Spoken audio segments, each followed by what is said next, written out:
नाज़रीन अस्सलामु अलैकुम, सुबह खैर। आप देख रहे हैं एक्सप्रेसो, मैं हूं हिना आदिल और मैं हूं अरियनिक सैयद। उम्मीद है आप खैर आफियत से होंगे। और जनाब, चूंकि मॉर्निंग शो है हमारा, तो हम सबसे पहले आपको मॉर्निंग का हाल अहवाल बताते हैं, और जिसमें मौसम की बात सबसे पहले होती है। मुल्क के बेशतर इलाके इस वक्त शदीद गर्मी की लपेट में हैं, हीट वेव की लपेट में हैं। तो जनाब, अपना ख्याल भरपूर तरीके से रखिए।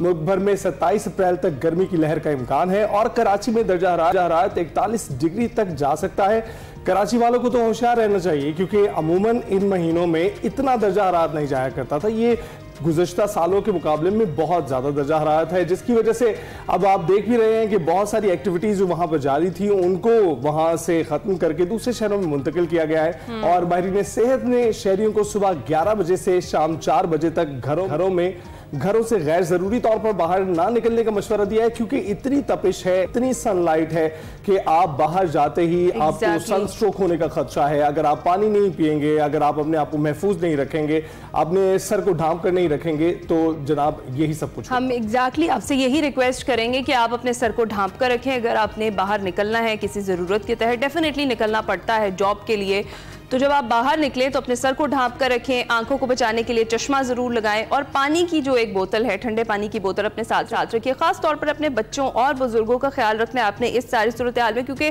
जब भी मौसम तब्दील होता है, खा वो सर्दी से गर्मी हो, गर्मी से सर्दी हो, सबसे ज़्यादा इफेक्ट यही होते हैं।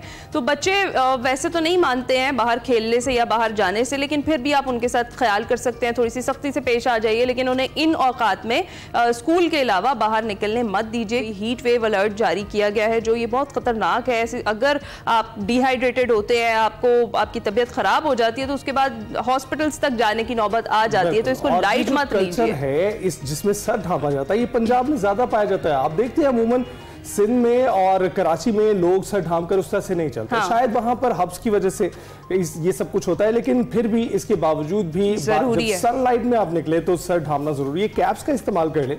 वहां पर बहुत सारे लोग मोटरसाइकिल्स का इस्तेमाल करते हैं, साइकिल्स का इस्तेमाल करते हैं, तो कैप हेलमेट का जरूर इस्तेमाल करें, ताकि आप किसी न किसी सूरत इस सनलाइट से बचे रहें, जो कि इस वक्त आपकी सेहत के लिए बहुत ही गैर मुनासिब है। जी हाँ, और ज्यादा खतरनाक भी है। तो पानी का इस्तेमाल, चाहे आप घर पर है या बाहर है, वो आपने ज्यादा से ज्यादा करना है। और ये कुछ छोटी छोटी टिप्स ही हमने आपके साथ शेयर करते हैं, इन पर आप भी अमल कीजिए, हम भी करें, ताकि जो सेहत जो है वो हमारी महफूज रहे हम सब की। एक बहुत बड़ा वाकया सामने आया है, और इस वाकये की वजह से पूरी ग्लोबल कम्युनिटी है वो झंझोड़ कर रह गई है। मकबूजा कश्मीर की बात कर रहे हैं, जहां सियासी मकाम पर फायरिंग का वाकया पेश आया है और 28 सयाह मारे गए हैं। नामालूम अफराद की फायरिंग की वजह से कई सयाह जख्मी भी हुए हैं, और भारतीय मीडिया रिपोर्ट कर रहा है कि हलाक होने वालों में भारतीय नेवी का एक ऑफिसर भी शामिल है।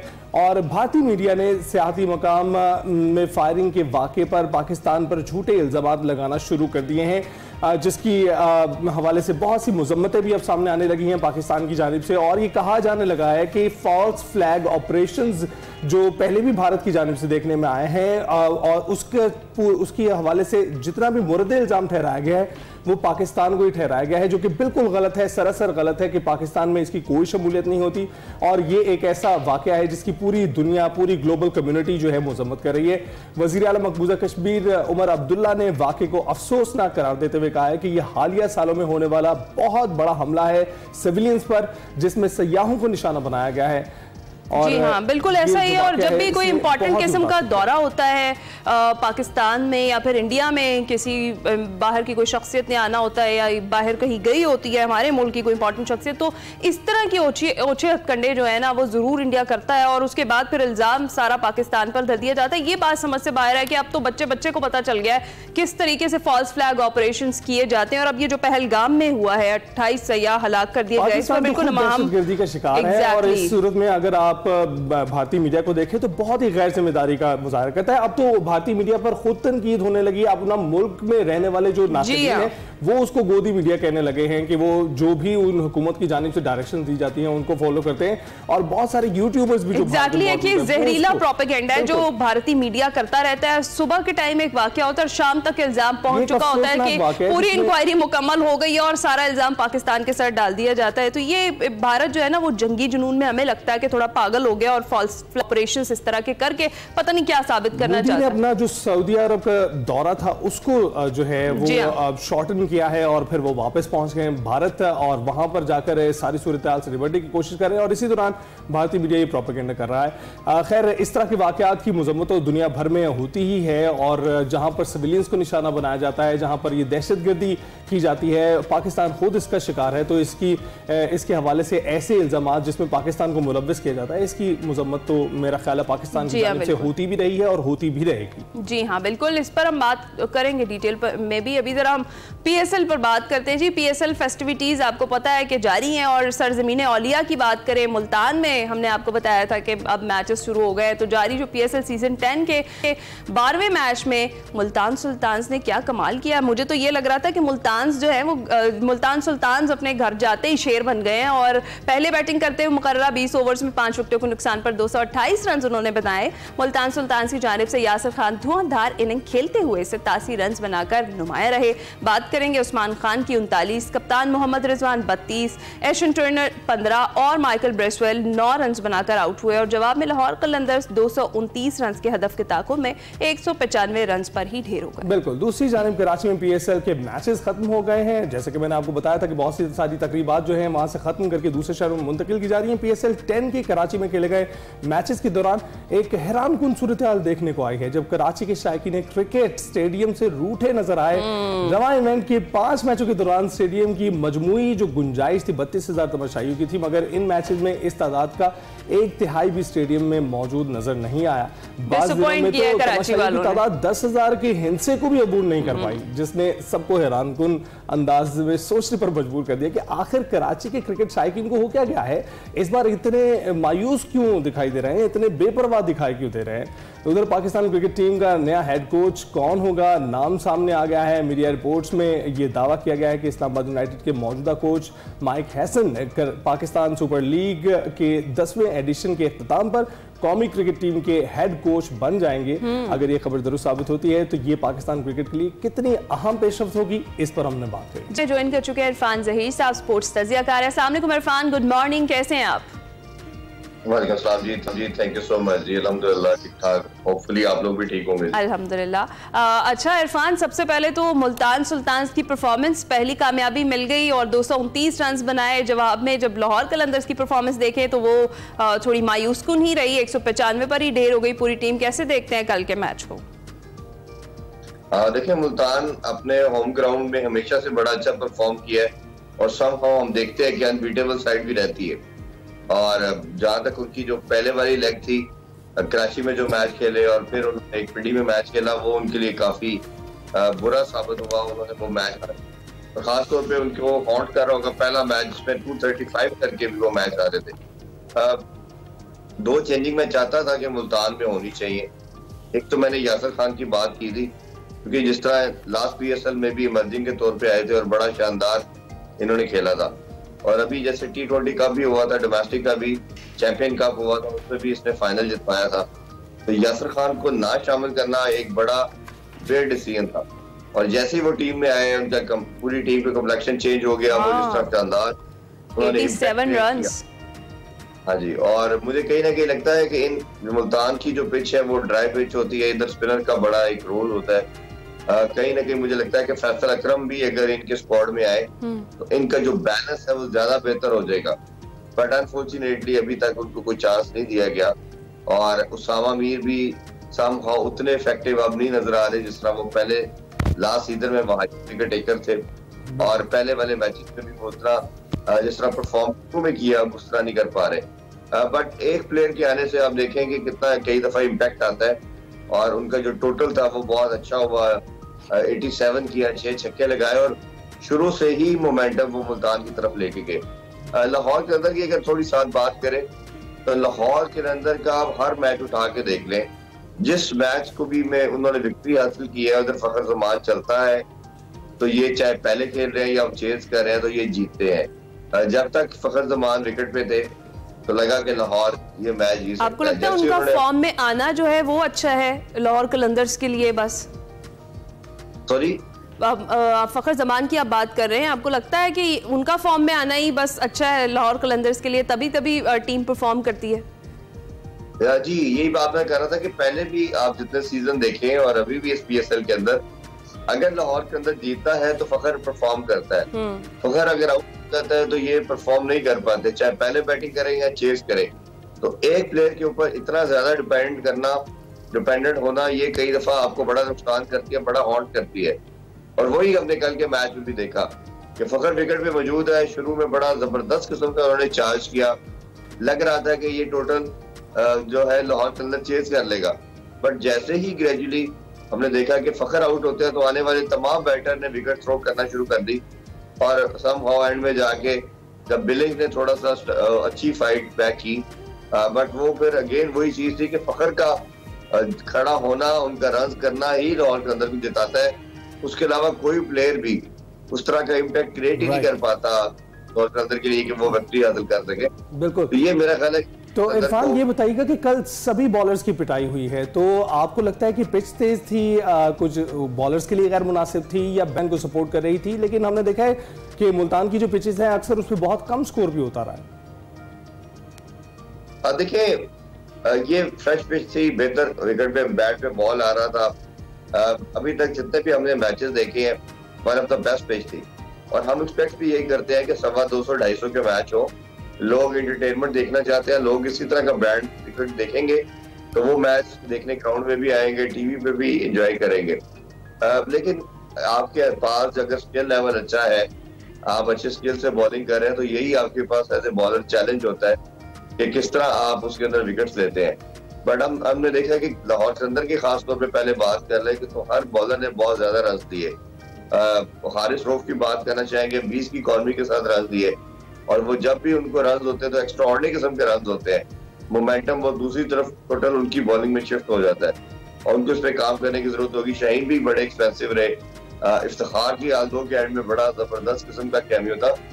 बट कहीं ना कहीं ये विकेट्स मैंने जिस तरह बताया कि पहले PSL आपका फेब-मार्च में होता है तो विकेट इतनी ड्राई नहीं होती। ये अब थोड़ा जाके हम कर रहे हैं, हम अप्रैल और मई में PSL हो रहा है। और ये जो मुल्तान की और कराची के बीच ये ज्यादा ड्राई आपको मिलेगी, तो ज्यादा क्रैक्स होंगे। अच्छा। और जब आपको यूटिलाइज करना है तो स्पिनर का रोल बड़ा वाइटल होगा। वो अगर पे बॉल करेंगे तो आप इफेक्टिव हो सकते हैं।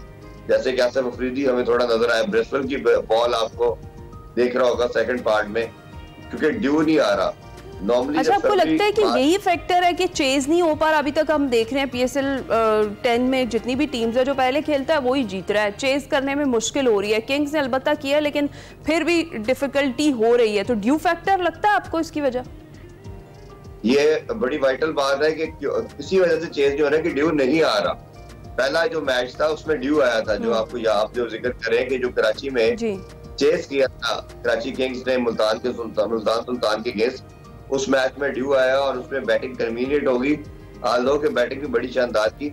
बट जैसे मैं बता रहा था कि ये आपका जो समर का स्टार्ट है, बल्कि समहाउ स्टार्ट हो चुका है, तो जैसे जैसे समर आएगा तो आपका जो वेदर ड्राई होने की वजह से पिच में क्रैक्स आएंगे और ड्यू भी नहीं आएगा। तो ड्यू जब नहीं आता तो बॉल सेकंड पार्ट के अंदर जो आप कुछ रनिंग से बैटिंग से आपकी पिच पहले ही क्रैक्स और ओपन अप होते हैं। तो क्रैक्स जब ओपन होंगे तो आपकी जो बॉलिंग है उसके पास ज्यादा ऑप्शन आ जाता है कि बॉल ज्यादा ग्रिप और स्पिन करेगा। लाहौर के अंदर का भी आप देखें तो रिशाद ने अच्छी बॉलिंग की, कहीं ना कहीं लगता था कि शायद वो ज्यादा विकेट्स ले सकते थे। बट लाहौर के अंदर भी एक स्पिनर के साथ जा रही है आसिफ, ऑब्वियसली आसिफ अफरीदी उनको सपोर्ट करते हैं, बट रिस्ट स्पिनर का रोल ना बहुत ज्यादा है। जिस तरह मैं कह रहा था मुल्तान एक स्पिनर के ऊपर बहुत ज्यादा रिलाई कर रहे हैं, उसामा मीर के ऊपर। अगर उनके साथ कॉम्प्लीमेंट करेंगे आके दूसरे एंड के ऊपर फैसल अकरम, और मैं इस लड़के को हमेशा बहुत हाई रेट करता हूँ क्योंकि उसका कंट्रोल बड़ा अच्छा है, बॉल स्पिन बहुत अच्छा करता है, गुगली है, वेरिएशन उसके बाद जिस तरह हम सुफियान मुकीम की बात करते हैं, तो ये दोनों लड़के पाकिस्तान को रिप्रेजेंट भी कर चुके हैं बड़ा अच्छा Acer time. But obviously franchise league certain अपने माइंडसेट के साथ प्लान के साथ आता है, उसी को लेके चलते हैं। राइट। तो इरफान, आज के टाकरे के हवाले से आप क्या कहेंगे? इस्लामाबाद का टाकरा है मुल्तान में, मुल्तान सुल्तान्स के साथ, और इस्लामाबाद अभी तक कोई मैच नहीं हारी, जबकि मुल्तान सुल्तान ने अपना पहला मैच अपनी होम ग्राउंड पर जीता है। और होम ग्राउंड का फायदा आपको लगता है कि आज भी मुल्तान सुल्तान्स को होगा, या दूसरी जानिब जो साहबजादा फरहान है और शादाब खान है, आजम खान है, तो उनकी मौजूदगी की वजह से इस्लामाबाद जो अपना मोमेंटम बना के रखे हुए वो रखेगी?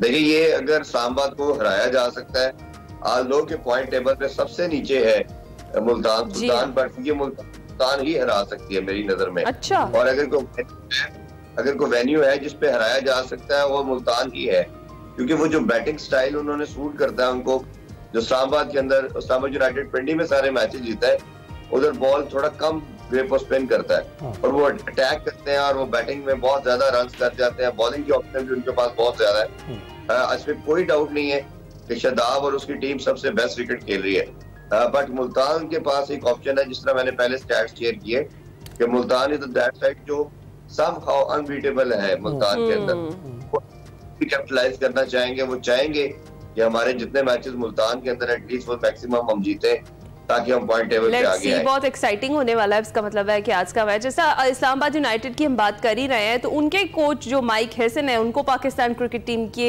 हेड कोच के लिए मुंतखब करने की रीज़न क्या हो सकती है आपके ख्याल में? जो खबर गर्दिश कर रही है, नाम सामने आ गया, और आपको क्या लगता है उनकी जो साबका पाकिस्तान के लिए जो कामयाबियाँ हैं वो है इसकी रीज़न? क्या मेन रीज़न आप इसकी कंसिडर करते हैं?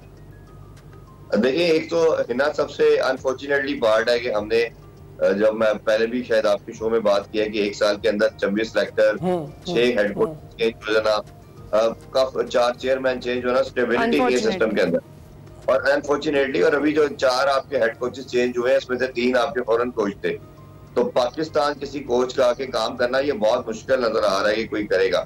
जो माइक हैसन है, इसको मैं भी बहुत ज्यादा इंडोर्स करूंगा कि होना चाहिए, क्योंकि वो प्रूव कर चुका है, और आपके जो डोमेस्टिक के लड़के हैं इनको बहुत अच्छे क्लोजली वो 2-3 साल से जानता है। रीजन बीइंग कि वो इस्लामाबाद यूनाइटेड के साथ काम कर रहे हैं, और इस्लामाबाद यूनाइटेड को उन्होंने लास्ट टाइम चैंपियन भी बनवाया है।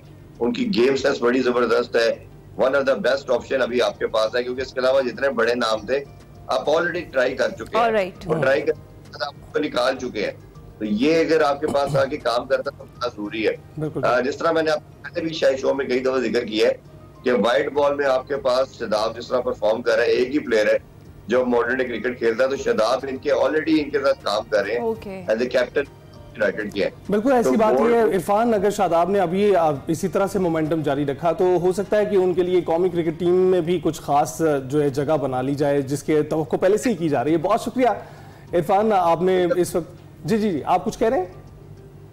मैं यही कह रहा हूँ कि ये कॉम्बो होने ही आती चाहिए कि शादाब को कप्तानी दी जाए वाइट बॉल की, इनको साथ कोचिंग दी जाए, और ये ऑलरेडी दोनों काम 2-2.5 साल से कर रहे हैं, और जो यूनाइटेड में काम कर रहे हैं वही पाकिस्तानी टीम में करेंगे तो पाकिस्तान के लिए ज्यादा बेनिफिशियल है। बिल्कुल ऐसा ही है। इस्लामाबाद यूनाइटेड और मुल्तान सुल्तान का चाकरा है, बहुत ही खास होने वाला। बहुत शुक्रिया, आपने PSL की सारी सूरत हाल पर एक रोशनी डाली है, और हमारे शायकीन क्रिकेट तो इस वक्त टिकटिकी बांध पर चाहे स्क्रीन पर ही देख रहे हैं, ग्राउंड पर नहीं जा रहे, तब भी इसके साथ जुड़े हुए हैं और हम भी इसके साथ जुड़े हुए हैं। अभी हम ब्रेक पर जाएंगे और ब्रेक से जब वापस आएंगे तो हम कराची की ट्रैफिक के बारे में बात करेंगे।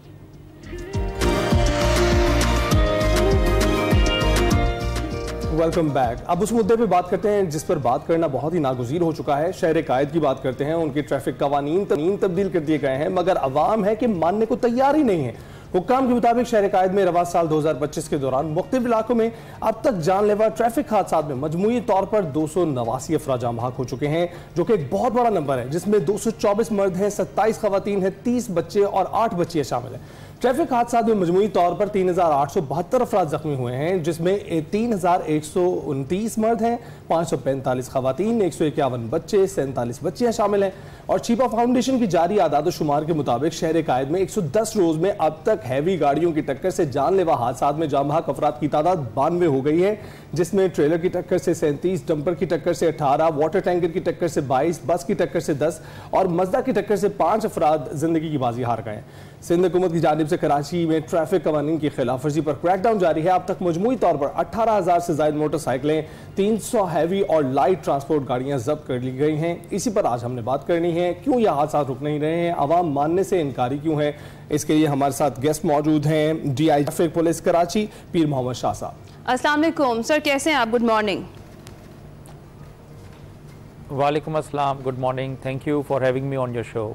सर, सबसे पहले तो हम ये बात करना चाहेंगे कि सिंध हुकूमत ने इकदाम किए, कवानीन बनाए, कराची में कवानीन तब्दील भी किए गए, लेकिन हादसात की रोकथाम के लिए जो इम्पोर्टेंट ये फैसले किए गए हैं, इन पर अमल दरामद किस हद तक मुमकिन है आपके ख्याल में?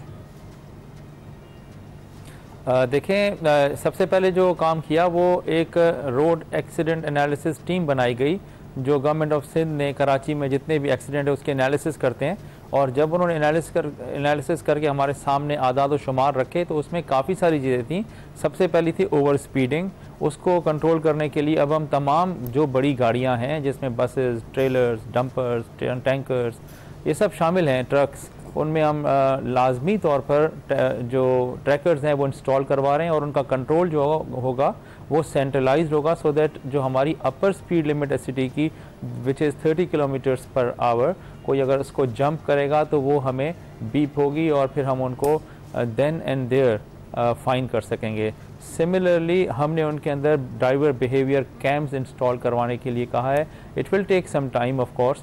वो हमें ड्राइवर के अगर मोबाइल पे बात करता है या सिगरेट पीता है या आराम कर रहा है, आंखें बंद हैं उसकी ड्राइविंग के दौरान, या कम उम्र है, तो they will also let us know, उसकी नोटिफिकेशंस होंगी। सिमिलरली हमने उसके अंदर डोप टेस्ट जो है वो लाजमी, यानी कि हर गाड़ी की नहीं लेकिन जो रैंडम टेस्टिंग है वो हमने इंट्रोड्यूस की है, so that we may know के स्टेट ऑफ ड्राइवर क्या है वाइल ही इज़ ड्राइविंग। क्योंकि यहाँ पे ये भी है कि प्रोलॉन्ग्ड आवर्स तक लोग ड्राइव कर रहे होते हैं। देखें, कराची एक पोर्ट सिटी है, यहाँ पर 4 पोर्ट्स हैं, एक बिन कासिम में है और 3 जो है वो केमाड़ी में है। पूरे पाकिस्तान से तकरीबन 10,000 बड़ी गाड़ियाँ कराची में डेली एंटर होती हैं और इतनी ही गाड़ियाँ कराची को लीव कर रही होती हैं और इनके लिए कोई सेपरेट जो है ना कॉरिडोर नहीं है। इस वक्त जो नॉर्दर्न बाईपास है उसके ऊपर हर तरह की ट्रैफिक चल रही होती है, तो उसको जो है ना सेग्रीगेशन करना भी लाजमी है। So these are the longer structural kind of steps that have to be taken. लेकिन जो इमीडिएटली हम कर सकते हैं वो हमने इंटरवेंशंस की हैं और लॉन्गर टर्म में भी एक बड़ी पिक्चर हमने रखी है जो कि अगर आप चाहेंगे तो I would like to share with you as well. बिल्कुल, आप असल चैलेंजेस के हवाले से बताएं, किस तरह से एड्रेस किया जा सकता है, हादसा से किस तरह से बचा जा सकता है और सिंध हुकूमत कितना आपके साथ ताउन कर रही है, उस हवाले से भी बताएं। देखें, इस वक्त जिस तरह से मीडिया में ये देखें एक्सीडेंट होते रहे थे और ये अच्छी बात है कि for the first time since last December ये हाईलाइट हो रहे हैं। ऐसा नहीं है कि ये बहुत ज़्यादा कोई स्काई रॉकेट कर गए ये नंबर्स पहले भी थे, अब चूंकि हाईलाइट हो रहे हैं which is a good thing. तो government is behind all these initiatives. अब जितनी भी गाड़ियाँ हैं इसमें प्रॉब्लम यह है कि जितनी गाड़ियाँ पाकिस्तान से आ रही हैं हमारे पास या लोकल हमारी जो गुड्स ट्रांसपोर्ट है तकरीबन 15,000 तो वो गाड़ियाँ हैं जो सिर्फ पोर्ट से कराची के वेयर हाउसेस तक गाड़ियाँ मतलब सामान लेकर जाती हैं।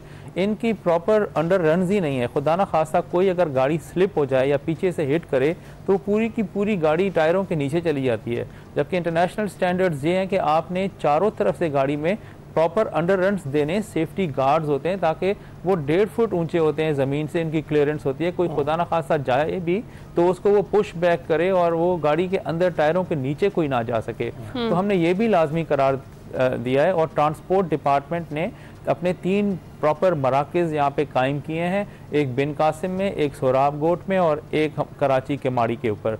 तो अब तमाम गाड़ियाँ जो हैं वो खुद से ट्रांसपोर्टर्स ला रहे हैं, उसकी इंस्पेक्शन करा रहे हैं। काफ़ी गाड़ियों को हमने इम्पाउंड यार्ड में इम्पाउंड किया हुआ है, तकरीबन 325 के करीब गाड़ियों की फ़िटनेस कैंसिल हो चुकी है। अब जो इस रिजीम को फॉलो करेगा सिर्फ वही गाड़ी कराची में चल सकेगी और फिर हम ओवर एंड अबव एक एज लिमिट लेकर आ रहे हैं गाड़ियों की कि किस एज की गाड़ियां रिटायर हो जाया करेंगी और वो कराची में चल नहीं सकेंगी। बिल्कुल ठीक है। और सर जिस तरह से हम देखते हैं मोटरसाइकिल सवारों की अगर बात करें, एक तो वो शिकवा खुना इस तरह से हैं कि उन्हें लाइसेंस बनवाने में बहुत सारी मुश्किलात फेस करनी पड़ती हैं कि अगर वो किसी और जगह से हैं जैसे पंजाब से हैं तो उन्हें वहाँ पर सिंध में जो अपना लाइसेंस बनवाने में तकलीफ होती है और ज़्यादातर हादसा अगर हम देखें तो होते भी मोटरसाइकिल सवारों के साथ ही। तो ये जो नए कवानीन हैं इनमें मोटरसाइकिल सवारों के लिए क्या फैसिलिटेट किया, किस तरीके से उन्हें फैसिलिटेट किया जा रहा है, किस तरीके से गाइड किया जा रहा है। और आप ही की सिफारिश पर जिस तरह से डंपर्स जो है उनको रोकने के हवाले से कहा गया था, तो आपको क्या लगता है कि जो नए कवानीन हैं वो अवाम को उस तरीके से फैसिलिटेट कर रहे हैं और अवाम जो है उसकी कॉपरेशन कितनी ज़्यादा ज़रूरी है इनमें?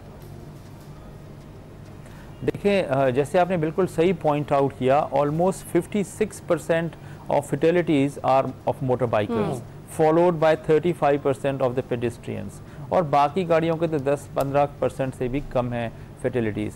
लेकिन इसमें ऐसा हरगिज़ नहीं है कि हर एक्सीडेंट जो है उसमें एक कॉजल है और एक विक्टिम है। उसमें कोई भी एट फॉल्ट हो सकता है। हर एक्सीडेंट के अपने पैरामीटर्स होते हैं। तो मोटर बाइकर्स की भी गलतियां हैं, वो अपनी लेन में नहीं चलते, वो उसको कट करते हैं, हेलमेट नहीं पहनते, चेन्स के कवर नहीं है उनके, हेडलाइट्स और टेल लाइट्स नहीं है, so they also have to get discipline. काफ़ियों के पास तो लाइसेंसेस नहीं होते। तो ये तो हमारा टू वे सिस्टम है। अगर हम हाथ बढ़ाते हैं तो आवाम को एक सिविक सेंस का मुजाहरा करते हुए रोड के ऊपर प्रॉपर डिसिप्लिन के साथ चलना होगा। और जैसे आपने कहा कि मोटर बाइक के लाइसेंस में आसानी, मेरा तो ये ख्याल है कि लाइसेंस की जो टेस्ट है वो एक स्टैंडर्ड फॉर्मेट पे होनी चाहिए, ना कि किसी को सहूलत देने के लिए कि अगर किसी को लाइसेंस मिलता है तो उसको इम्पोर्टेंस हो। और अब तो हम डीमेरिट पॉइंट्स सिस्टम इंट्रोड्यूस करने जा रहे हैं, जो नए लॉज हैं उसके अंदर, कि आपको कुछ पॉइंट्स दिए जाएंगे और अगर आप वायलेशंस करते हैं तो विद पैसेज ऑफ टाइम अगर आप वो पॉइंट्स हश अप कर जाते हैं तो उसकी बड़ी सख्त पेनल्टीज़ होंगी। और अब हम स्कूल्स ड्राइविंग इंस्टीट्यूट्स भी इंट्रोड्यूस कर रहे हैं, जिसमें कराची ड्राइविंग इंस्टीट्यूट होगा, उसके भी स्टैंडर्ड्स जैसे मैंने आपको बताया, कोई भी हो, बाइक हो, कार हो, जीप हो, LTV हो, HTV हो, उसमें उसको कम से कम 30 घंटे की ड्राइविंग के एग्ज़ाम्स पास करने होंगे, जिसमें रिटन होगा, सिमुलेशन होगा और फिर थियोरी भी होगी। तो हम तो एक स्टैंडर्ड लेकर आ रहे हैं कराची के अंदर कि यहाँ का अगर कोई ड्राइविंग लाइसेंस ले ले तो वो दुबई चला जाए, यूरोप चला जाए, अमेरिकाज में चला जाए, उसका लाइसेंस को हर कोई कहे कि हाँ इस बंदे को ना सिर्फ लाइसेंस है बल्कि रोड सेंस है और गाड़ियों का ये माहिर भी है। बिल्कुल। तो ये भी शाह साहब आपने आज ही का केस है, आपने देखा होगा कि 2 ऐसे अशखास जिन्होंने जाली अपने लाइसेंस बनवाए थे, सऊदी अरब जाने की तैयारी कर रहे थे, वहां पर ड्राइवर के तौर पर काम करना था उन्होंने। तो ऐसे वाकयात भी होते हुए नजर आते हैं। तो फिर अगर डीमेरिट सिस्टम आप मुतारिफ करवाते हैं तो फिर ये कहां पर खड़ा होगा लाइसेंसिंग का काम? क्योंकि डीमेरिट सिस्टम में तो एक प्रोफाइलिंग हो रही है ना, आपने उनका पीछा करना है, ड्राइवर्स का पीछा करना है कि वो कहां पे जुर्म का इर्तिकाब कर रहे हैं और कितने तसलसल से कर रहे हैं। वहां पर सिर्फ एक लाइसेंस जारी कर देना और फिर उनको भूल जाना, मेरा ख्याल है कि इसमें भी मजीद बेहतरी लाई जा सकती है। नहीं, देखें, ये तो बगैर इंटीग्रेशन के तो मुमकिन नहीं है, मैन्युअली तो हो ही नहीं सकता। ये तो आपने अगर licensing authority, traffic violation detection systems, taxation department और ट्रांसपोर्ट डिपार्टमेंट, ये तो मिनिमम 4 डिपार्टमेंट्स हैं जिसको एक प्लेटफॉर्म पर एक बटन पर साथ होना होगा। फॉर एग्जाम्पल, अगर मैं किसी गाड़ी को रोकता हूँ, उसको मैं फाइन करता हूँ, टिकट देता हूँ, तो ऑटोमेटिकली वो पॉपअप होगा लाइसेंसिंग वाले के पास कि फलां बंदे के लाइसेंस के ऊपर ये 4 पॉइंट्स डिडक्ट हो जाएंगे। यानी कि उसको बताने की ज़रूरत नहीं है, ये ऑटो पर होगा और जब उसके 30 पॉइंट सारे ख़त्म हो जाएंगे तो उसका लाइसेंस सस्पेंड हो जाएगा।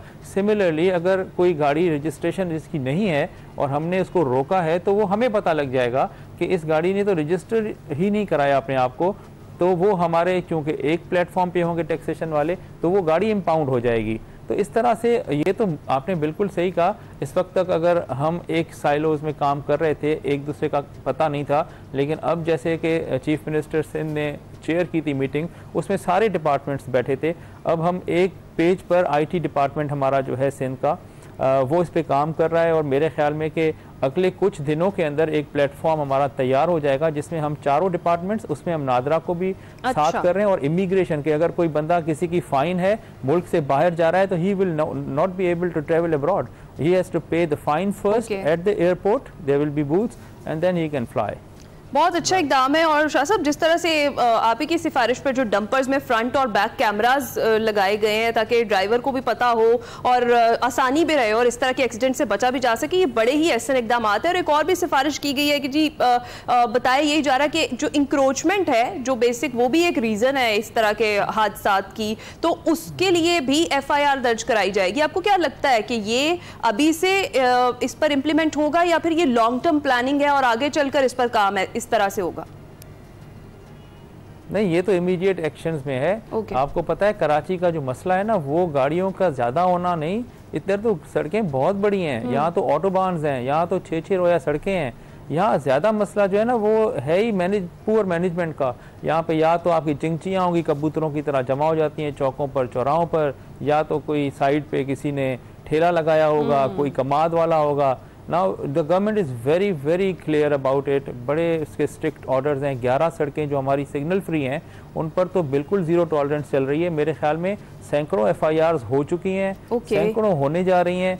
अब this is how like we have to implement the government rate, और फिर हम इन सड़कों को बढ़ाएंगे। नेक्स्ट स्टेज में मे बी 11 इस दफ़ा है, और once we establish the rate through anti encroachment drives and fines and FIRs against those Chingchi rickshaws who are actually a cause of congestion, तो फिर we will go for some few other streets. Right, तो शाह साहब आप ये बताइएगा कि demerit system क्या motorcycle सवारों के लिए भी मुतारिफ करवाया गया है?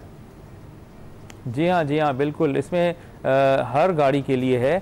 देखें, हमने ना फ़िलहाल इंट्रोडक्शन सिर्फ 8 ऐसे ऑफेंसेस हैं, वायोलेशंस हैं जिस पर हमने डीमेरिट पॉइंट्स इंट्रोड्यूस किए हैं। ये आहिस्ता आहिस्ता बढ़ते जाएंगे। फॉर एग्जांपल, अगर आप वन वे ब्रेक करते हैं तो आपके 6 पॉइंट्स डिडक्ट होंगे। अगर आप अंडर इन्फ्लुएंस ड्राइव कर रहे हैं, आप इंटॉक्सिकेटेड हैं, तो आपके 8 पॉइंट्स डिडक्ट होंगे।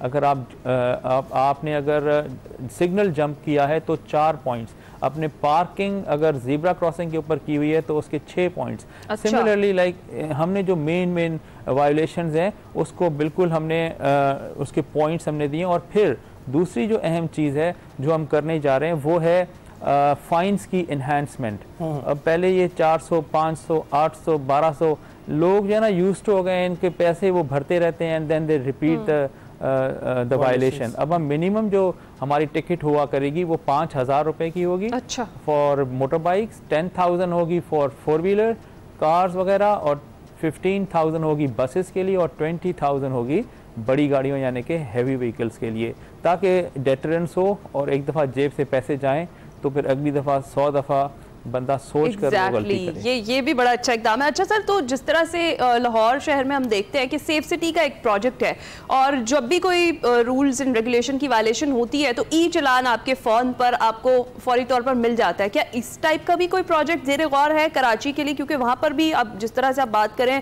ह्यूज नंबर है और गाड़ियों का भी, और रोड्स आपने बताया कि क्लियर रूल्स बन रहे हैं, तो इस तरह का कोई मनसूबा भी ज़ेर गौर है?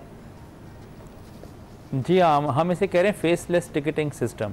अच्छा। इस वक्त जो है वो बिल्कुल हमारे यहाँ ऐसा कोई निज़ाम नहीं है। अब जो है ना सेफ सिटी की कैमरास लगते जाएंगे, उसके अंदर ये हमारे सॉफ्टवेयर्स भी साथ साथ होंगे, लेकिन हम अगले ही महीने से उन जगहों पर जहाँ पर ऑलरेडी हमारे इस तरह के कैमरे जो है ना इंस्टॉल्ड हैं, हम उसको स्टार्ट कर रहे हैं। हमारा जो है ना अभी इनिशियल रन चल रहा है। पोस्ट ऑफिस से हमारी अभी MOU हुआ है कि वो हमें, क्योंकि एक्नॉलेजमेंट रिसीट चाहिए होगी, किसी को अगर हमने डिलीवर किया है टिकट तो उसकी एक्नॉलेजमेंट हो ताकि वो कोर्ट ऑफ लॉ में हम प्रोड्यूस कर सकें। तो ये जो चीज़ें हैं ना वो अगले महीने से वी आर होपफुल कि mid of next month will be taking it of.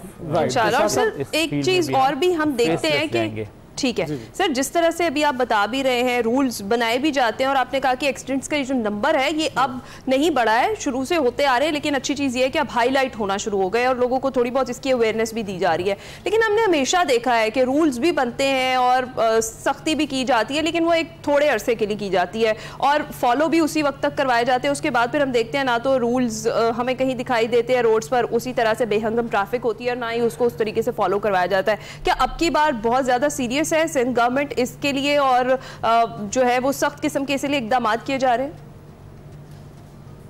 जी हाँ, देखें, एक तो है कि हम अभी जिस तरह इम्प्लीमेंट कर रहे हैं, आपने तेज़ी आपको ज़रूर पता लगा होगा, सख्ती भी हुई है, लेकिन पता है ये अब ना एक स्ट्रक्चरल रिफॉर्म हो रहा है कि आपके फेसलेस टिकटिंग सिस्टम में आपको इंसानों की ज़रूरत ही नहीं है।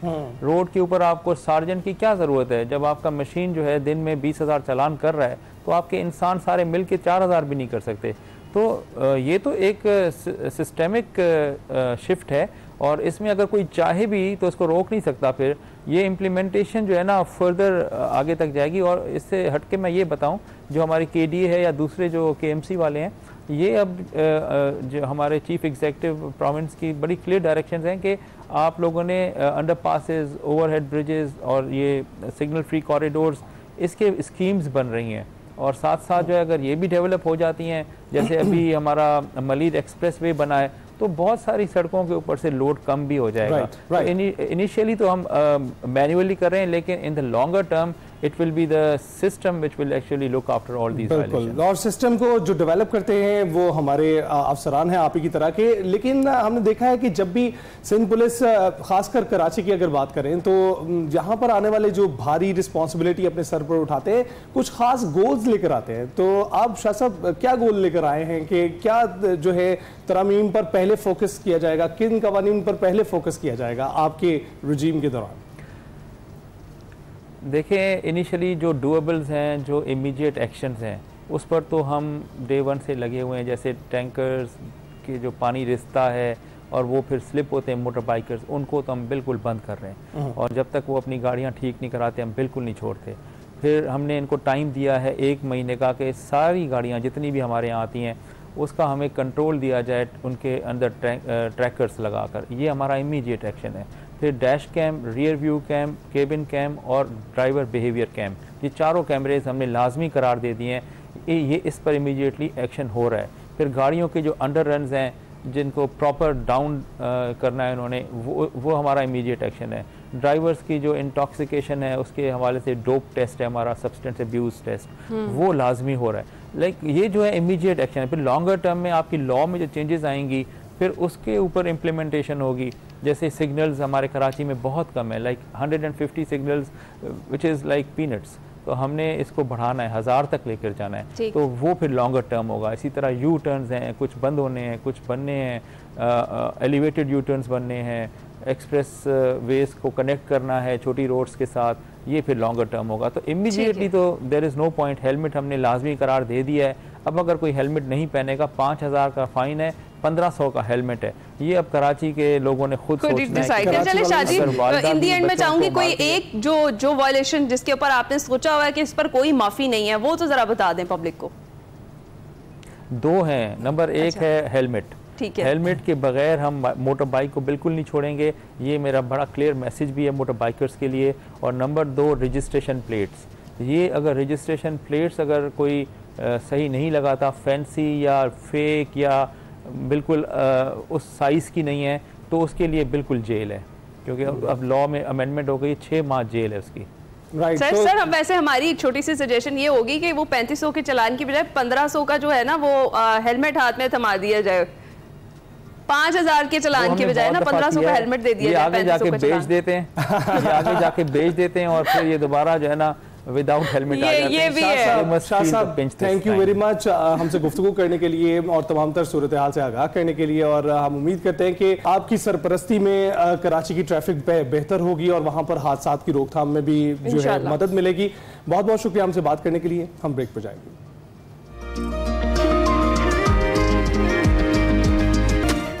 Welcome back to Expresso ji. Top of the hour आपकी मुलाकात हम बड़ी ज़बरदस्ती पर्सनालिटी से करवाने वाले हैं। जीसी यूनिवर्सिटी की तालबा है जी फातिमा अकरम से, जिन्होंने HEC all Pakistan interversity weight lifting championship में तारीख रकम करते हुए वेट लिफ्टिंग में चैंपियनशिप में गोल्ड मेडल अपने नाम कर लिया। और उन्होंने 69 kilogram weight, 69 kg weight category में 101 किलोग्राम वेट उठाकर ये कारनामा सर अंजाम दिया। इस इवेंट में पाकिस्तान भर की 14 यूनिवर्सिटी से एथलीट्स ने हिस्सा लिया था और अपनी सलाहियतों का शानदार मुजाहरा किया था। लेकिन फातिमा छाई रही इस इवेंट में भी, और जो विजुअल्स आप देख सकते हैं किस तरीके से कितना हैवी वेट है और फातिमा ने वो उठाया है। मजीद फातिमा से ही जानते हैं, वो स्टूडियो में हमारे साथ मौजूद है, कि उनका ये जर्नी कैसा रहा। अस्सलाम वालेकुम फातिमा, गुड मॉर्निंग, कैसी हैं आप? गुड मॉर्निंग, वालेकुम, ठीक, आप सुनाएं? अल्हम्दुलिल्लाह। अच्छा फातिमा, ये बताएं कि वैसे अमूमन ख़वातीन सिन्फ नाजुक कहलाई जाती हैं और हम ये एक्सपेक्ट नहीं करते कि 101 kg वज़न, आपने अपने से भी ज़्यादा वज़न जो है उठा लिया। तो वैसे तो मुबारकबाद आपको गोल्ड मेडल जीतने के लिए, लेकिन ये जर्नी शुरू कहाँ से हुई? यूनिवर्सिटी लेवल पे स्टार्ट हुई थी। पहले जो है वो हम किसी भी मतलब कि कोई भी गेम जो होती थी ना उसमें पार्टिसिपेट कर लेना, लेकिन उसके बाद फिर हमारे कैंप स्टार्ट हुए। फिर मैम रज़िया मुझे मिली तो उन्होंने फिर मुझे जो है ना इस तरफ ले आई वो। अच्छा, तो उन्होंने आपका ये टैलेंट जो है वो देखा आपके अंदर, उन्होंने कहा कि फातिमा ये कर सकती हैं। तो फातिमा ने शुरू में कुछ कहा नहीं कि मतलब मेरे से नहीं होगा, मैं नहीं करना चाहती है? ऐसे कुछ ऐसे था कि कहा था मैंने कि मुझसे नहीं होगा। लेकिन फिर लास्ट पहले जब फर्स्ट टाइम इंटरवर्सिटी हुई थी उसमें मैंने 45 kg टोटल किया था। तो उसके बाद फिर जब सेकंड हुई तो उसमें 84 और सिल्वर हुई थी उसमें मैं। और उसके बाद फिर नेशनल रैंकिंग हुई थी, उसमें मैं ब्राउन्ज हुई हूँ। और अब जो है वो गोल्ड हुआ। तो जीसी में तो काफी धाक बिठाई होगी आपने, मर्दो खवातीन सारे ही डरते होंगे आपसे। ऐसी अच्छा, तो ये अच्छा फातिमा, वैसे मैं देखती हूँ वेट लिफ्टर्स, वैसे हम देखें ना उनकी बड़ी सख्त किस्म की पर्सनालिटी होती है। आपकी माशाल्लाह से इतनी इनोसेंट और इतनी ही काम डाउन है आप, और ये आपकी पर्सनालिटी, ये कैसे दोनों चीज़ों को मैनेज करती हैं आप? बस हो जाता है ऐसे ये भी ठीक है। अच्छा मुझे ये बताएं कि दोस्त जो आपके हैं वो डरते हैं आपसे कि मतलब फातिमा इतना वेट उठा के फेंक देती है, गुस्सा आएगा तो हमें भी ना? शुरू में वो मुझे कहते थे कि आपसे बात करते हुए डर लगता है, लेकिन आप वैसी है नहीं है। अच्छा, तो ये मुझे बताएं वहाँ पढ़ क्या रहे हैं इस वक्त जीसी में? मैंने बीएससी किया है फिजिकल एजुकेशन में, लास्ट सेमेस्टर है मेरा। लास्ट सेमेस्टर है, अभी चल रहा है। तो आप कैसे मैनेज करती हैं पढ़ाई और ये दोनों ट्रेनिंग कैसे? मुश्किल होता है। हमने केएसके कैंपस है, वहाँ जाना होता है, उसके बाद फिर वहाँ से वापस आके और तकरीबन 4 बजे ट्रेनिंग स्टार्ट करनी होती है, और 4 बजे से लेके 6 या 7 बजे तक जो है ना हमारी चलती है। अच्छा। तो were you aiming at it कि मैं गोल्ड मेडल जीतूंगी?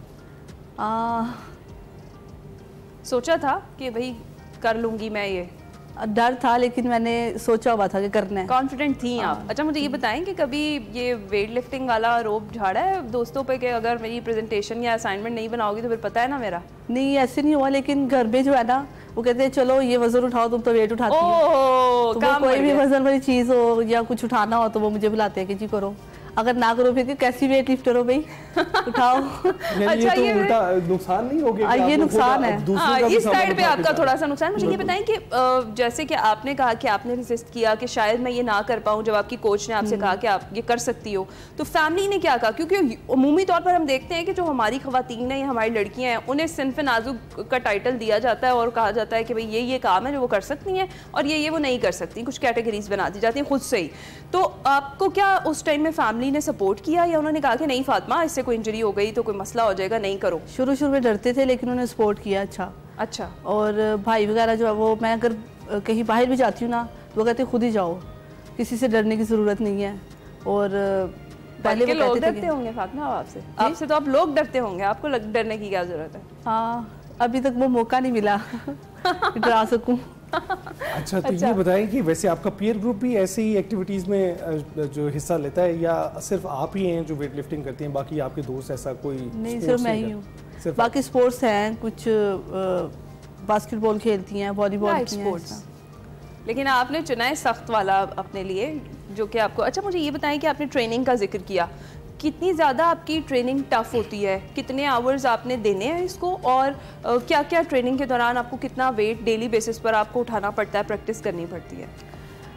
तकरीबन 2 आवर्स तो देने पड़ते हैं। और रोज़ जाना होता है, सिर्फ संडे का एक जो है ना वो रेस्ट डे होता है। और इसमें सेट लगाते हैं, हम सेट करते हैं 50 kg, फिर उसके बाद स्नैच की बारी आए तो वो 40-45 kg जो है वो इस तरह सेट। राइट, तो अभी तक आपको कोई इंजरी आई है? ये तो बहुत ही मुश्किल काम लगता है, क्योंकि आप वेट उठाएं और उसके बाद आपके मसल्स। आप वहाँ वेट उठा रही थी, मेरी कमर में दर्द शुरू हो गया देख के। ये बताएं सर। नहीं, अभी तक नहीं आई, अभी तक कोई इंजरी नहीं है। और वैसे एहतमाल तो होता है, उससे बचत के लिए कोच आपको बताते हैं कि क्या करना चाहिए क्या नहीं करना चाहिए। आपकी वैसे क्या रूटीन क्या है ट्रेनिंग करने की, और क्या आर यू अर्ली राइजर? मैं सुबह तकरीबन 8 बजे तक उठ जाती हूँ। ठीक है। उसके बाद फिर नाश्ता कभी कर लिया, नहीं किया, इस तरह। फिर ट्रेनिंग से जाने से पहले कुछ अच्छा सा खा के जाना पड़ता है। और फिर जब ट्रेनिंग आपने कर लिया उसके बाद भी मतलब कि डाइट का फिर खास ख्याल रखना पड़ता है। हाँ, मैं यही पूछने वाली थी। और वेट मेंटेन करना कितना ज़्यादा ज़रूरी है? डाइट क्या क्या लेनी पड़ती है, और उसके साथ साथ आपको ध्यान रखना पड़ता है कि मेरा वेट जो है वो मेंटेन रहे, उसके लिए? इतनी कोई वो ऑयली वगैरह चीज़ें वगैरह नहीं खाती, इस तरह की चीज़ें, सिर्फ हेल्दी डाइट होती है सिर्फ। ठीक है। और आपने ये ज़हन में रखना होता है कि इससे मैं ज़्यादा वेट गेन ना कर जाऊँ और अपनी कैटेगरी में रहूँ। अच्छा मुझे ये बताएं कि नेशनल इंटरनेशनल किसी इवेंट में पार्टिसिपेट करने का सोचा? इंशाल्लाह। नेशनल रैंकिंग हुई थी तो उसमें पार्टिसिपेट किया था। ठीक है। और ब्रॉन्ज हुई थी उसमें। ज़बरदस्त। अल्लाह ने मौका दिया तो इंटरनेशनल ज़रूर इंशाल्लाह। हमारी दुआएं आपके साथ हैं और आपका इतना टैलेंट है माशाल्लाह से, आप ज़रूर आगे जाएंगे। मुझे बताएं अभी तक कितने मेडल्स आपने इकट्ठे कर लिए? 3 हुए अभी तक मेडल। ज़बरदस्त। अभी तो आगाज़ है। तो ये मुझे बताएं, आपके बहन भाइयों में भी कोई है ऐसा जो इस तरफ आने की कोशिश कर रहा हो या पहले आ चुका हो? मेरी आपी थी, वो वॉलीबॉल खेलती थी, यूनिवर्सिटी तक खेली है वो। अच्छा। और मेरे फादर भी वो भी वॉलीबॉल खेलते थे और फिर उनको भी शौक था, तो इसलिए फिर। आप फिजिकल एजुकेशन की तालीम हासिल कर रही हैं, क्या वो सपोर्ट करती है आपको अपनी स्पोर्ट्स में? ऐसी है, बिल्कुल करती है। करती है, क्योंकि ये अमूमन आप दूसरे लोगों को गाइडेंस दे रहे होते हैं स्पोर्ट्स के लिए, तो आप खुद के लिए भी गाइडेंस उसमें से ले रही हैं? ऐसी है, क्योंकि आप तो खुद स्पोर्ट्स वुमन हैं। ऐसी है। अच्छा, मुझे ये बताएं कि जब आप आ गई हैं वेट लिफ्टिंग में, किसी से इंस्पायर हुई बहुत ज़्यादा कि भाई ये इसके जैसा मैंने बनना? मैं अपनी कोच से ही हुई थी। अच्छा, ज़बरदस्त। आपने कहा कि मैं इन्हीं की तरह, वो भी नेशनल चैम्पियन है? ऐसी जी। सही। आपसे लोग कैसे इंस्पायर हो रहे हैं, या कोई लड़कियां आपको करती हैं मैसेजेस या रेंडमली रोक कर, या रिलेटिव्स में दूर दराज से कि फातिमा हमने भी आपकी तरह वेट लिफ्टिंग करनी है, हमें भी टिप्स दें? यूनिवर्सिटीज़ में जिम में जाऊँ ना, तो फिर वो कहती हैं कि हमने भी आपकी तरह करना है, आपकी बॉडी बहुत अच्छी बनी हुई है, तो आप बताइए आपने कैसे किया है? तो मैंने कहा इसको 2 साल लगे हैं करते हुए। आप टिप्स देती हैं फिर उन्हें? ऐसे देती हूँ। अच्छा, तो आगे फ्यूचर में कोई प्लान्स है इस तरह के, अगर जब खुद आप कर रही हैं तो लोगों को भी इस तरफ लाएंगी? खासतौर पे लड़कियां, जिस तरह से मैंने शुरू में भी जिक्र किया, वो झिझकती हैं, वो हिचकिचाती हैं कि हम ये ना करें, तो आप उनको मोटिवेट करेंगी? बिल्कुल, क्यों नहीं करूँगी। क्या कहेंगी, कैसे मोटिवेट करेंगी? कोचिंग उनको बताऊँगी कि जो लड़कियाँ वो वीक नहीं है, आप कर सकती हैं। और अच्छा, मैं सोचे कि मुझे इंस्पिरेशन चाहिए, मुझे मोटिवेट आपने करना है, कैसे करेंगे? आप आ जाएं। आप मीटिंग करवाती है। इट्स ऑल अबाउट प्रैक्टिकल, आपको करके दिखाएंगे, वजन उठा के दिखाएंगे, फिर आपसे हर कोई डरेगा। हाँ, फातिमा के पास हर चीज का एक सोल्यूशन है, स्माइल। वो उससे ही ढेर कर देती हैं हर अगले बंदे को। कोई ऐसा मैसेज जो आप देना चाहें, कुछ कहना चाहें तो प्लीज। बहुत सारी लड़कियां आपको देख रही हैं जो आपसे इंस्पायर हुई हैं, जो आपकी तरह करना चाहती हैं, या इस कॉलेज में मौजूद हैं और करना चाहती हैं, उनको यही कहूँगी कि आएँ, आप करें। हमारा जो माशरा ना वो है भी इसी तरह के। मैं बाहर भी जाती हूँ ना, तो मैं अबाया ही पहना होता है, ठीक है, आप इस तरह जा भी नहीं सकते, और खुद करना पड़ता है। आपको कोई नहीं कहेगा कि आप करो, या सिर्फ आपको बाजू पकड़ के जो है ना वो ले आएगा, उसके बाद आपने खुद ही करना है। तो बस यही कहूँगी कि करें आके भाई फातिमा, किसी भी गेम में। आप हीरो हैं बहुत सारी ख़वातीन के लिए, क्योंकि आप जो कुछ कर रही हैं लोग सोचते भी नहीं हैं उसके बारे में यहाँ पर रहते हुए, और आप उसमें गोल्ड मेडल जीत रहे हैं, 3 मेडल्स आपके हो चुके हैं, तो उसके लिए बहुत बहुत मुबारकबाद, बहुत शुक्रिया। आज आप हमारी मेहमान बनी हैं, और फातिमा की तरह की लड़कियाँ ही हैं जो कुछ राहें ऐसी बना देती है जो पहले मौजूद नहीं होती है, जिस पर बाकी लड़कियाँ चलकर अपने लिए करियर भी बना सकती हैं। जिस तरह फातिमा कह रही हैं कि वो ना सिर्फ एक स्पोर्ट्स वूमन रहना चाहती हैं, बल्कि इसके बाद कोच भी बनना चाहती है और कोचिंग भी करना चाहती है। तो ये एक लाइफ लॉन्ग प्रोसेस है जिसका हिस्सा फातिमा बन चुकी हैं, और बहुत सारी लड़कियों को आगे बढ़ने की दावत भी दे रही है। हम ब्रेक पे जाएंगे।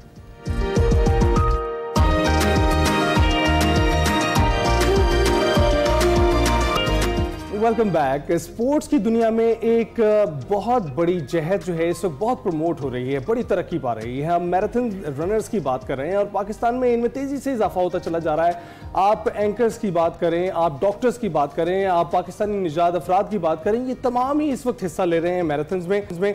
और जो इसकी तरक्की हो रही है उसी तरह से इनकी जो रिकॉर्ड्स हैं उनमें भी बेहतरी आ रही है। अब हम बात करते हैं अमेरिका में मुकीम Pakistani kidney transplant physician doctor Salman Khan की, जिन्होंने बॉस्टन मैराथन मुकम्मल की है, और ये इनकी 5वीं मरतबा बॉस्टन मैराथन है जो उन्होंने मुकम्मल करने का एजाज़ अपने नाम किया है। और इससे कबल ultra marathon runner doctor Salman 30 घंटे में 100 मील मैराथन भी मुकम्मल कर चुके हैं, और ये दुनिया की तमाम बड़ी और काबिल जिक्र मैराथन मुकम्मल करने का मुनफरिद रिकॉर्ड रखने वाले वाहिद पाकिस्तानी रनर भी हैं। बॉस्टन मैराथन में डॉक्टर सलमान के साथ मौजूद तमाम पाकिस्तानी रनर्स ने शानदार कारकर्दगी दिखाई, और तमाम 18 रनर्स जो कि इस बार उसमें शामिल थे अपनी दौड़ मुकम्मल करने में कामयाब रहे, जिसमें से 13 ने 4 घंटे से भी कम वक्त में मैराथन मुकम्मल की है। और इस साल बॉस्टन मैराथन में 6 पाकिस्तानी रनर्स ने 6 स्टार फिनिशर का एजाज अपने नाम किया है, जबकि अगर डॉक्टर सलमान की बात करें जो कि इस वक्त हमारे साथ मौजूद हैं, वो 6 स्टार फिनिशर का एजाज पहले ही अपने नाम कर चुके हैं। और मैराथन में पाकिस्तान के दानिश इलाही और फैसल से भी वर्ल्ड रिकॉर्ड अपने नाम किया है। उन्होंने शलवार कमीज पहनकर तेज तरीन मैराथन का रिकॉर्ड बनाया है। तो इन दोनों एथलीट्स ने 3 घंटे 26 मिनट में मैराथन मुकम्मल की है। तो मुझे मैराथन, जैसा कि जनाब कल आपसे वादा किया था, एक्सप्रेसो अपने वादे याद भी रखता है और पूरे भी करता है। हमने कहा था कि आपकी मुलाकात करवाएंगे डॉक्टर सलमान से। डॉक्टर सलमान अमेरिका से हमें ज्वाइन कर चुके हैं। अस्सलाम वालेकुम डॉक्टर साहब, कैसे हैं आप? Good morning. गुड मॉर्निंग जी, बहुत बहुत शुक्रिया है ना।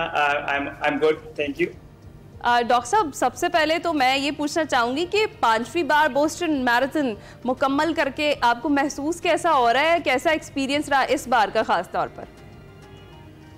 बोस्टन जो है मेरे दिल के बहुत करीब है, क्योंकि जो सारे रनर्स हैं they dream about running one marathon and that is Boston. Boston जो है वो सबसे ओल्डेस्ट मैराथन है हिस्ट्री में, और जो है सबसे प्रेस्टिजियस है, क्योंकि compare to all other marathons you have to actually qualify to run the Boston marathon.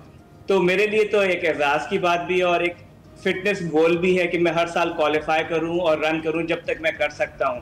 तो I am always very excited to the Boston marathon, और इस तरह as usual it was very exciting. और सबसे ज़्यादा खुशी की बात मेरे लिए थी कि इस दफ़ा 18 पाकिस्तानी जो है इसमें शामिल हुए। मैंने 2021 में पहली बोस्टन मैराथन की थी, उसमें गिनती के पाकिस्तानी लोग थे, और इस दफ़ा ना कि हमने 18 पाकिस्तानी थे इसमें मौजूद, बल्कि 2 पाकिस्तानी दानिश इलाही और फैसल शफी, उन्होंने माशाल्लाह जो है गिनेस रिकॉर्ड कायम किया। और ऑब्वियसली पाकिस्तान के लिए बड़े फ़ख्र की बात है कि इतने बड़े मैराथन में दे वर 2 Pakistanis running in the traditional attire, and just मतलब it was a big thing for Pakistan कि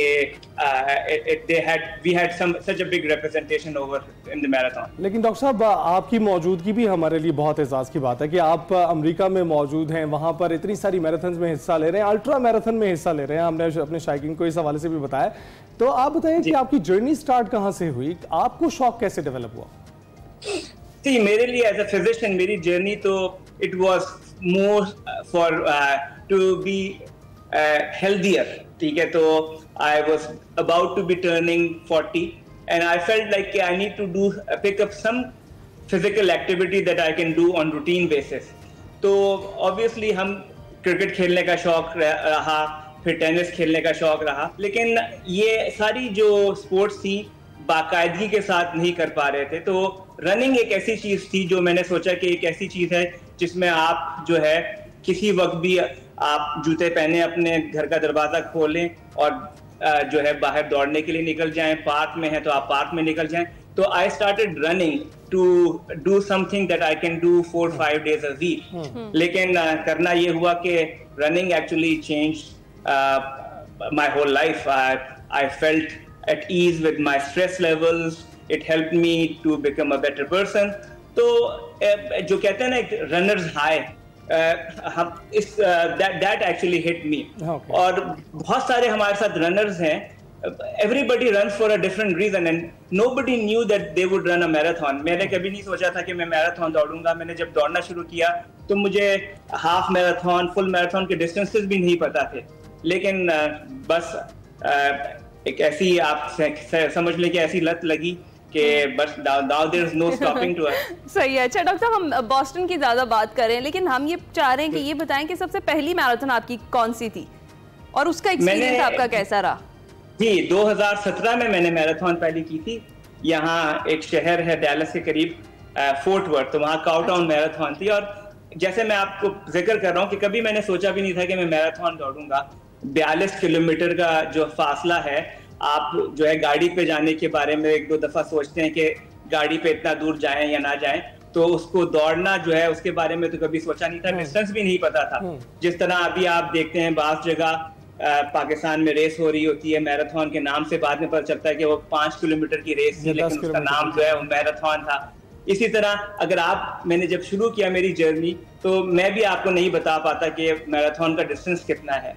तो जब दौड़ना शुरू किया तो जो है I somehow liked running, and like I said कि it just change a person's life, right. वो कहते हैं ना कि how long does it take to for an average person to run a marathon. उसका आंसर ये कि average person doesn't run a marathon, you need to have a certain kind of mindset to be able to push yourself to run 42 kilometers। और बहुत दफा ये है कि 42 kilometers तो आपका end point है। Just in order to train to run that distance, you run hundreds and thousands of kilometers and miles to be able to get there. बिल्कुल डॉक्टर साहब, आपने जो नेक्स्ट सवाल था मेरा उसी की जो है ना डायरेक्शन में ये जवाब दे दिया, लेकिन ये भी बताइएगा कि क्यों ऐसा होता है कि कुछ लोगों के लिए ये भागना मुश्किल होता है और कुछ लोगों के लिए ज़्यादा आसान हो जाता है? कुछ फिजिकल चेंजेस जो होती हैं वो भी इसमें कोई किरदार अदा करती हैं?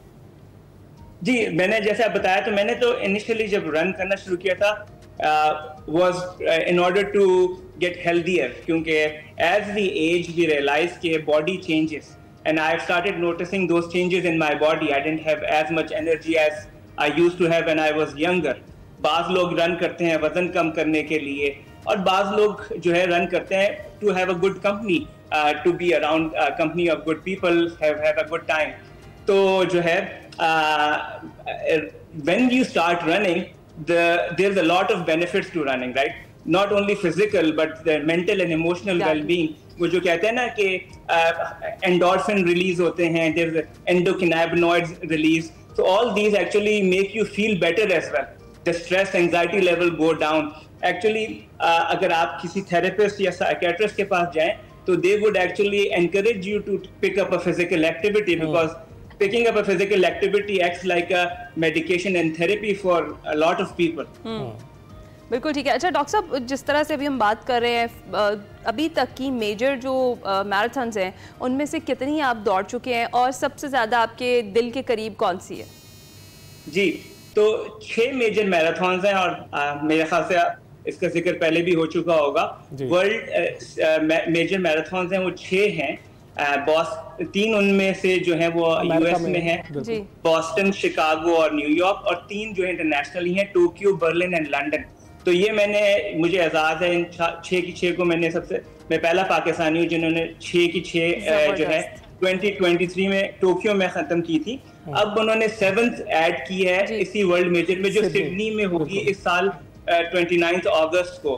तो इसमें भी माशाल्लाह हम तकरीबन 35 पाकिस्तानी जा रहे हैं और इंशाल्लाह पाकिस्तान को रिप्रेजेंट करेंगे। बिल्कुल डॉक्टर साहब, ऑल द बेस्ट सिडनी के लिए भी और आपके 7 स्टार के लिए भी।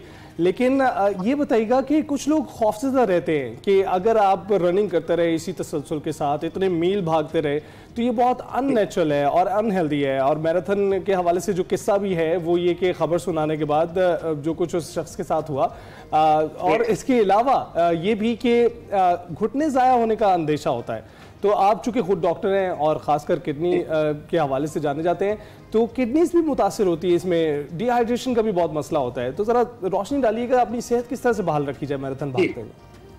जी, बेसिकली हर स्पोर्ट्स के साथ ज़रूरी है कि उसको सही तरीके से किया जाए। जैसे अगर आप हाफ मैराथन या फुल मैराथन का बात करते हैं, दीज डिस्टेंसेस अगर कोई बंदा बहुत मोटिवेटेड है, he can actually do it without training, लेकिन उसके बहुत नुकसानात हैं, क्योंकि अगर आप एक उसको ग्रेजुअल प्रोसेस से ना गुजरें और उसमें उसको ट्रेन ना करें तो then you can physically hurt yourself. उसमें घुटने भी इंजर हो सकते हैं, जैसे आप कह रहे हैं कि डिहाइड्रेशन भी हो सकती है। तो we go through a process. मैंने जब मैराथन की है तो I did not jump and decided on doing a marathon distance. I started by doing a 5 kilometer race, then I progressed to 10 kilometer, then half marathon which is 21 kilometers, and eventually I did a full marathon. तो बहुत ज़्यादा ज़रूरी है कि आप जो है इस चीज़ को कर रहे हैं, अपने लिए कर रहे हैं, ये बहुत इंपॉर्टेंट बात है। ये आप दूसरों के लिए नहीं कर रहे। This is in order for you to benefit yourself, and in order to do that you need to do it properly. घुटने आपके खराब नहीं होंगे अगर आप strength training exercises करेंगे, if you wear a shoe that properly supports you, and then in the process you have to make sure you run your own pace. ये नहीं है कि आप किसी और को देख के, क्योंकि आपकी रेस आपसे अपने से ही है। हाँ, एग्जैक्टली, आपका अपना मुकाबला अपने आप से। बहुत शुक्रिया डॉक्टर सलमान खान हमारे साथ मौजूद थे और अपना एक्सपीरियंस शेयर कर, खास तौर पर ये जो बोस्टन मैराथन उन्होंने 5वीं बार दौड़ी है और इसके अलावा 18 पाकिस्तानियों ने जो हिस्सा लिया वो कितना खुश आइंदा, उस पर हम बात कर रहे थे। एक्सप्रेसो में वक्त हुआ एक छोटी सी ब्रेक का।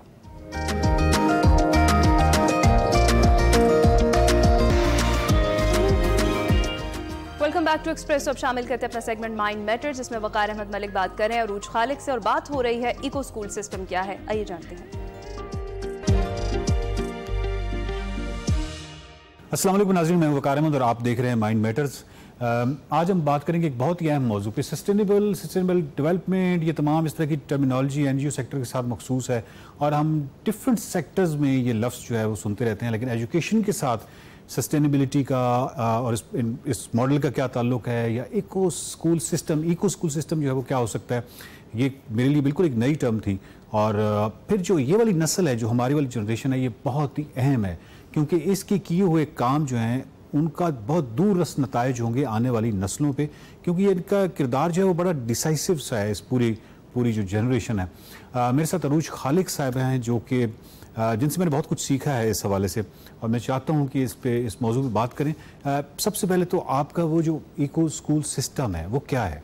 अगर आप आलमी पायदारी की बात करते हैं, जिसको एक्चुअली इंग्लिश में सस्टेनेबल डेवलपमेंट कहा जाता है, और एजुकेशन उसका एक समझ लें एक इंटेग्रल टूल है जिसके बगैर हम एज अ कंट्री या ग्लोबली हम सस्टेनेबल डेवलपमेंट को एक्वायर नहीं कर सकते। इसके भी वहाँ उर्दू मुतरादिफ नहीं है? इसके उर्दू मुतरादिफ loosely it has been translated to आलमी पायदारी, लेकिन वो मीनिंग उसका नहीं रहता, इट्स लॉस्ट इन मीनिंग। ठीक है, तो इको स्कूल्स एक एजुकेशनल फिलोसॉफिकल कॉन्सेप्ट है जिसका मतलब है engagement, community action and optimism for sustainable development. ये एक पाकिस्तान का पहला नेशन वाइड सस्टेनेबिलिटी मूवमेंट है जो कि अलिफ organization that I run is going to lead across Pakistan. Eco schools एक लार्ज स्केल डेवलपमेंटल मूवमेंट है जो कि सस्टेनेबिलिटी फोकस्ड है। It has been accredited by University College London UK, और इसको डिज़ाइन किया गया है in the form of fellowships, workshop, capacity building modules for Pakistan's teachers, school leaders and students. इसको डेवलप करने में यूनिवर्सिटी ऑफ ऑक्सफोर्ड, जिससे मेरा भी ताल्लुक है, I am a student scholar there, I am a graduate scholar there.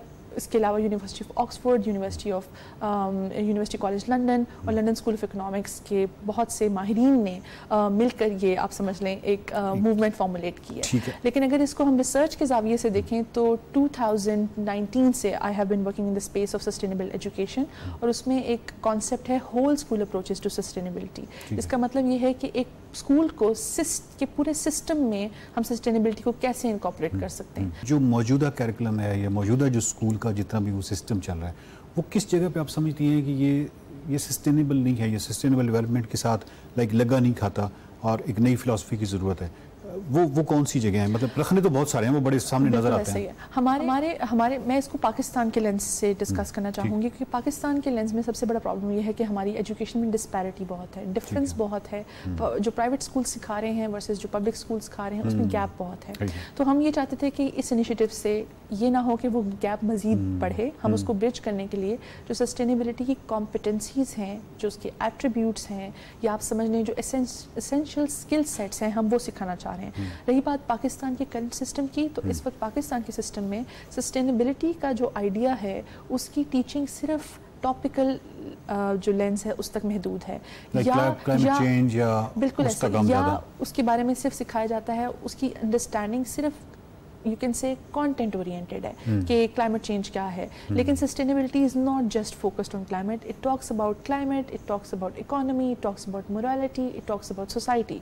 So there are multiple life skills भी इसमें आ जाते हैं। Yes, there are multiple dimensions of it. So हमारी कोशिश ये है, the project aims to develop these competencies not just at the content level but also at the level of skills, attributes and conceptual understanding. अभी तक कितने schools आप कर चुकी हैं? और फिर पाकिस्तान एक बड़ा मुल्क है, मतलब 23 करोड़ की आबादी है, बहुत सारे स्कूल्स हैं, फिर उसमें आपने खुद जिस तरह बताया कि मुख्तलिफ कैटेगरीज हैं स्कूल्स की, तो किस कैटेगरी को आपने मुंतखब किया है? या इसमें तमाम स्कूल्स हैं? फिर आप कितने को कर चुकी हैं? क्या टारगेट है? इससे सबसे पहले हमने इसका एक पायलट रन किया जिसमें हमने पाकिस्तान से 25 लोगों को मुंतखब किया जो कि 5 सूबों से जिनकी रिप्रेजेंटेशन थी। हमारे पास सिब्बी से लेकर, घोटकी से लेकर, बारा खान से लेकर, लाहौर, शेखुपुरा 25 फेलोज़ हमने इनरोल किए, जिनके साथ हमने ऑनलाइन ट्रेनिंग सेशंस रन किए। वो 25 स्कूलों को रिप्रेजेंट करते थे। फिर उनके फीडबैक पे जो हमने वर्कशॉप्स डेवलप की थी, हमने उनको इम्प्रूव किया, और अब हम इसको पूरे पाकिस्तान के लिए अराउंड 200 to 300 स्कूल्स का हमारा टारगेट है, जिसका जो हमारा गोल ये है कि हम 200 से 300 स्कूल नहीं, ये it's a mix of public private. जी बिल्कुल, क्योंकि इसको हमने इस तरह से नहीं डिज़ाइन किया कि ये पब्लिक स्कूल्स के लिए मुख्तस हो या पब्लिक या किसी का भी हिस्सा हो सकता है, कोई भी किसी भी सेक्टर के स्कूल लीडर्स को हम इस पे ऑन बोर्ड करें। सिर्फ उसके लिए बेसिक गाइडलाइंस ये हैं कि वो लीडरशिप पोजीशन में हो, क्योंकि उसका भी गोल ये है कि वंस वी ट्रेन देम इस 5 महीने की फेलोशिप में ये एग्जिस्टिंग कैरिकुलम के साथ लाइक एडिशनल कोई कैरिकुलम होगा और ये सारा कुछ होगा या उसी के अंदर ये सब होगा? नहीं, ये existing the beauty of this initiative is कि हम एक नया करिकुलम नहीं सिखा रहे आपको, हम आपको ये सिखा रहे हैं कि अगर आप प्राइवेट स्कूल में पढ़ा रहे हैं या आप एक पब्लिक स्कूल के लीडर हैं, आप अपने उस सिस्टम को सस्टेनेबिलिटी ओरिएंटेड कैसे बना सकते हैं। और इसको इको हम इसलिए कह रहे हैं क्योंकि ई इज़ फॉर एंगेजमेंट,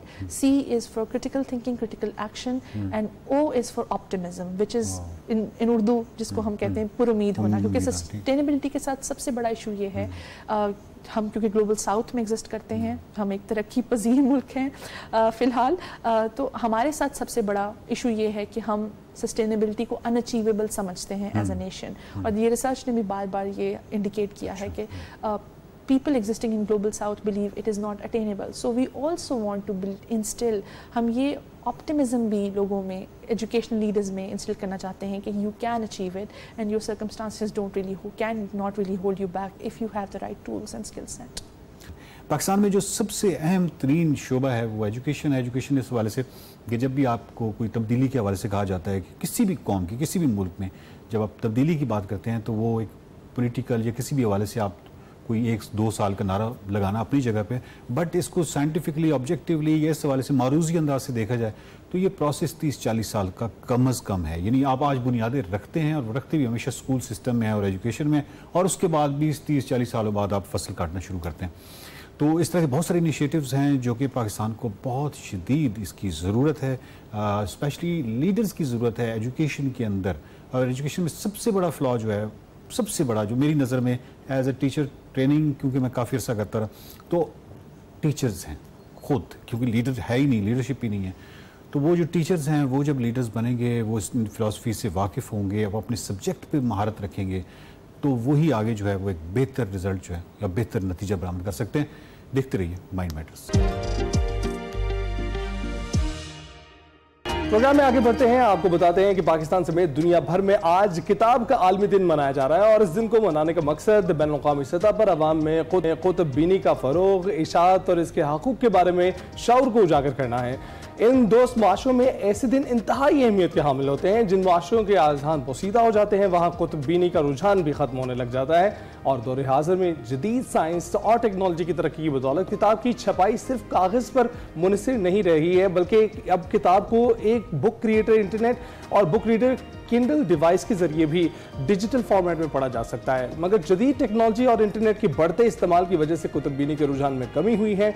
आज हम इस दिन की अहमियत पर बात करेंगे और इसके साथ बात करेंगे कि नौजवान नस्ल में किताब पढ़ने की अहमियत को कैसे उजागर सकता है। जी हाँ, और इस पर बात करने के लिए we have none other than doctor Baela Raza Jameel, CEO Idara तालीम व आगाही, हमारे साथ मौजूद है। अस्सलाम वालेकुम बेला, आपा कैसी हैं आप? शुक्रिया, बहुत अच्छी हूँ, आज के दिन और भी ज्यादा।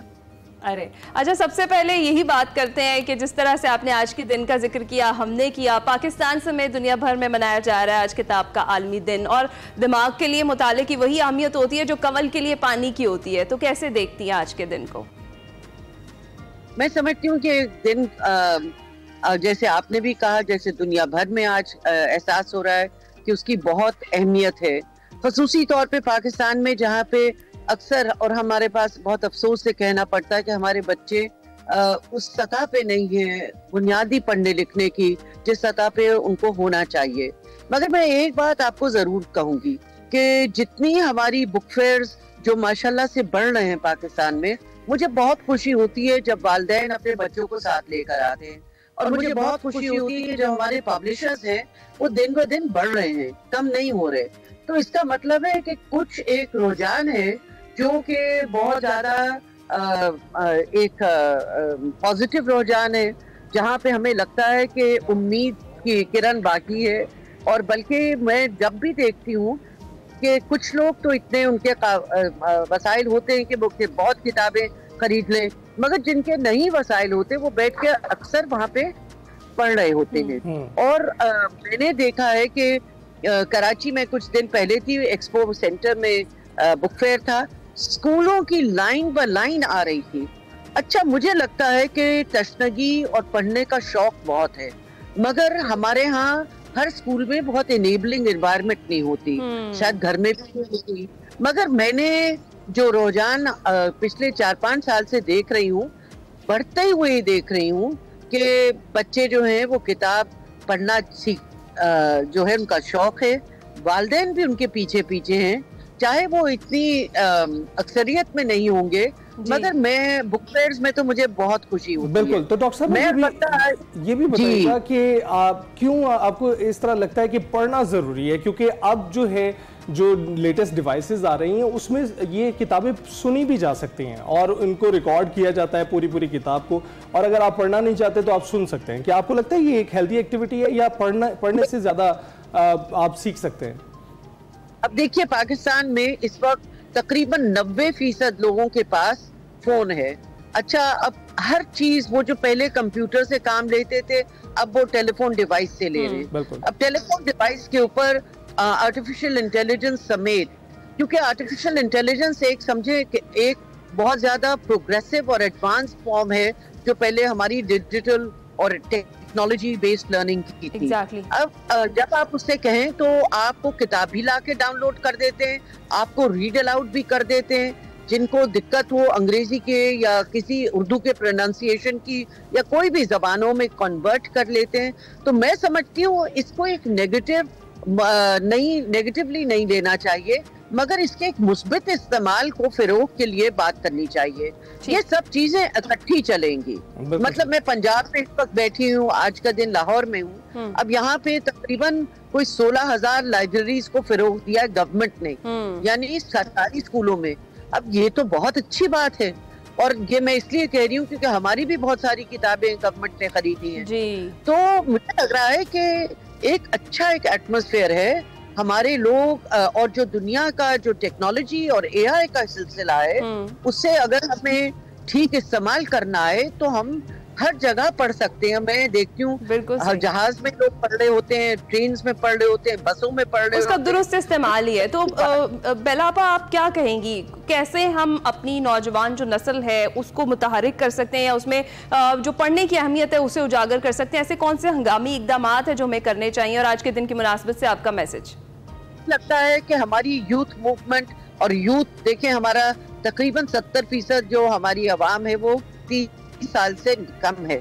हमारे जो यूथ के लोग हैं, एडोलेसेंट और यूथ, मैं आज भी बैठी हूँ ऐसे लोगों में, यहाँ गर्ल गाइड्स में, जहाँ पे हम यंग लोगों को मोबिलाइज कर रहे हैं, यंग टीचर्स को मोबिलाइज कर रहे हैं, एडोलेसेंट्स को मोबिलाइज कर रहे हैं। आज मैं रिप्रोडक्टिव हेल्थ के बारे में कर रही हूँ, आज मैं बात इनसे बुक रीडिंग के ऊपर भी कर रही हूँ। इनको मोबिलाइज करना चाहिए क्योंकि इनके इनक्रेडिबल सोशल मीडिया पे और टेक्नोलॉजी पे प्लेटफॉर्म्स हैं जिससे लोगों को ये लोग इकट्ठे कर रहे हैं। और जब यूथ कोई बात कहता है, यंग लोग बात कहते हैं, नौजवान लोग बात करते हैं, उसका बहुत ज्यादा इम्पैक्ट होता है। अब प्लस उसमें माँ बाप जो हमारे प्रोग्रेसिव माँ बाप हैं, और आप हैरान होंगे कि मेरे पास ग्रुप्स में दूर अफ्तादा शिकारपुर के दही इलाकों के भी लोग हैं, मेरे पास ग्वादर के भी लोग हैं जो लिंक्स में हैं। वो आज इतना कुछ पढ़ रहे हैं, वो तस्वीरों पे तस्वीरें मुझे भेजे जा रहे हैं कि देखें आज हमने अपने स्कूल में, अपने मोहल्ले में किया। बहुत शुक्रिया बेला आपा, आज के दिन की अहमियत के हवाले से इस पर रोशनी डाल रही थी। इसी के साथ ही एक्सप्रेसो से हम आपसे इजाजत चाहेंगे। आपसे मुलाकात होगी कल, अपना ख्याल रखिएगा, फीडबैक जरूर दीजिएगा। अल्लाह हाफिज।